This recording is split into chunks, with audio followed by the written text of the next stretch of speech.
एउटा कुरा छ, मधेसी भाषामा लोकसेवा दिन पाउँछ? किन नेपाली भाषा तपाईको स्टुडियोमा एउटा छ, तपाईको स्टुडियो दूर नै लाग्छ। एउटा छ, तपाईको स्टुडियोमा मधेसीहरूको भाषामा कतिवटा कार्यक्रम चलाउनुहुन्छ? हाम्रोमा अहिले त एउटा पनि छैन। एउटा पनि छैन। यो किन? देशको आधाभन्दा ठुलो जनसङ्ख्यालाई तपाईहरुले मिडियाले पनि तपाईहरुले सम्बोधन गर्न नसक्ने यो कुन मानसिकता हो? मधेसी भाषामा कार्यक्रम राख्दैमा मात्रै रिकग्निसनको कुरा हो त्यो, हैन? ल्याङ्ग्वेज रिकग्निसन अफ आइडेन्टिटी हो। तपाईहरु पनि चाहनुहुन्न भने क्षेत्रीय भाषाको रूपमा त क्षेत्रीय होइन, यो नेशनल हो। मैथिली नेशनल ल्याङ्ग्वेज हो। नेपाली पछि मैथिली दोस्रो, जसलाई नेपाली भाषा भन्नुहुन्छ नि, यसको भाषा विज्ञानका खोज्दै जानु भने महाकाली पारीबाट आएको हुन्छ त्यसलाई, है। तर मैथिली भाषा, मिथिला भनेको कुरा नेपालको इतिहासभन्दा हजारौं वर्ष पुरानो इतिहास हो, संस्कृति हो।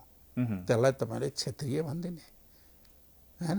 जसको कुनै क्षेत्रै छैन त्यसलाई राष्ट्रिय भन्दिने, यही सोच नै गलत हो। यही नै मैले भनेको। तपाईले मधेसी भाषा भन्नुभयो, मधेसी समुदायले मैथिली भाषा भन्नु भयो। मैथिली भाषा मधेसभित्र त धेरै भाषाहरू छन् नि। त्यही भन्दै त्यो मधेसी समुदायले बोल्ने भाषा मैथिली। अहिले एउटा उदाहरण दिएको तपाईँले, एउटा मैथिलीमा नेपालपछिको दोस्रो।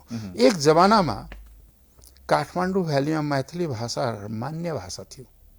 मलाई त मिठो भाषा पनि लाग्छ, हैन? मैथिली भाषा धेरै सम्मान छ। तर एउटा पनि कार्यक्रम मैथिलीमा किन राख्नुहुन्न? पूर्वाग्रहले गर्दा न हो, हैन? यही त छ त, तपाईहरुले त्यो पूर्वाग्रह, तपाईहरुले पूर्वाग्रह गर्दा न हो। हामी त समग्र नेपाल एउटै बुझ्छौं, हैन? समग्र नेपाली एउटै हुने, एउटै होइन र? सुन, तर त्यसभित्रको विभेद, असमानता, उत्पीडन, उपेक्षा, तिरस्कार, बहिष्करण, अनि त्यो चाहिँ के हो? हामीले त बारम्बार देखाइरहेका छौं,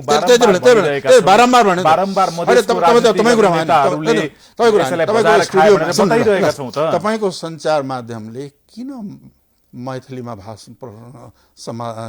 कार्यक्रम प्रसारण गरेन भनेर सोध्नु, मैले उत्तर दिइसके। हैन, किन गर्दैन? किन गर्दैन भने त्यो एउटा आग्रह। तपाईले प्रश्न सोध्नुहुन्छ भने तपाईले नै उत्तर दिनु हो कि?